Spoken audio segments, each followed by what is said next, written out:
ఇల్లు ఉన్నట్టున్నాయి. మళ్ళీ ముఖ్యమంత్రి గారి మిస్సెస్కి క్యాంప్ ఆఫీస్ అంట. అది చాలా వింతగా ఉంది నాకు.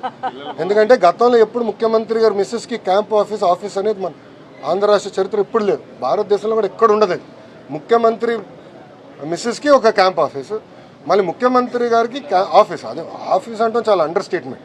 అది ప్యాలెస్.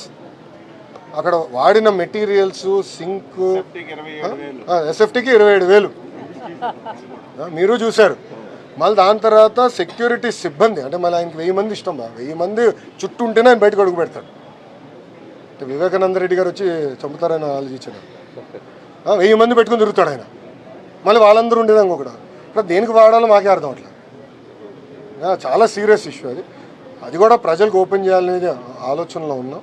ప్రజలు చూడాలి. ఎందుకంటే ఒక వ్యక్తి ఎలా ప్రజాధనాన్ని లూటీ చేసి ఒక వ్యక్తి బతికేదానికి ప్యాలెస్ కట్టుకున్నారు. మనం చూస్తాం ఇతర దేశాల్లో డిక్టేటర్లు కూడా, సద్దాం హుసేన్ గారు ఇట్లా కొంతమంది ఉంటారు. బిన్ లాడెన్ డిక్టేటర్ కదా, ఆయన టెర్రరిస్ట్.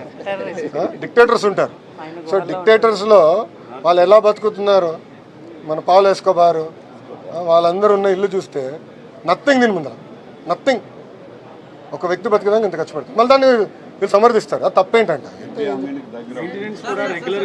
₹1,00,00,000 అవుతుంది మెయింటెనెన్స్. ఆ ఇంటికి మెయింటెనెన్స్ నెలకి ₹1,00,00,000.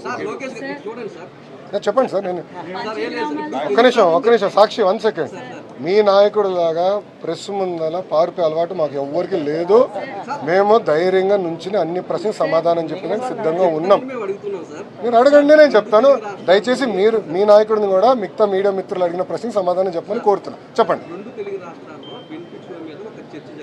ఏదమ్మా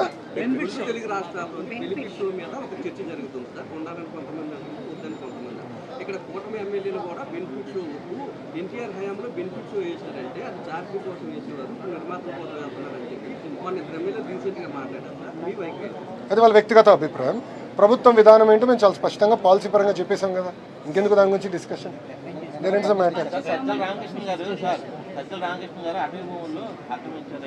ఎస్, ఎంక్వైరీ జరుగుతుంది. ఎందుకు వదిలి పెడతాం? మద్యం పైన కూడా ఎంక్వైరీ జరుగుతుంది. ఇప్పుడు అన్నీ మారితే సబ్సిడీస్ అవుతుంది. ఎంక్వైరీ జరిగినాయండి. వాస్తవాలు ప్రజల ముందర పెడతాం. మద్యంలో ఎవరి చేతుల నుంచి ఎవరికి వెళ్ళినాయి అరే ఎంక్వైరీ జరుగుతుంది సార్. నేనంటే చెప్తారు, నేను హోంమంత్రి, నేను హెచ్ఆర్డీ మినిస్టర్. స్వామి ఒక్క నిమిషం అమ్మా. ఏదమ్మా ఏదమ్మా? ఎస్ అమ్మా, నేను అది ఆల్రెడీ హామీ ఇచ్చాము. మన క్యాబినెట్ మీటింగ్లో కూడా చర్చించాము. అది అనగానే సత్యప్రసాద్ గారికి గౌరవ ముఖ్యమంత్రి గారు కూడా టైం ఫ్రేమ్ పెట్టి పరిష్కరించమని నేను చెప్పారు. నేను కూడా హామీ ఇచ్చున్నాను. నాకు ఐడియా ఉంది. బాధ్యతలు హామీ ఇచ్చా, దానికి కట్టుబడి ఉంది. We'll definitely resolve.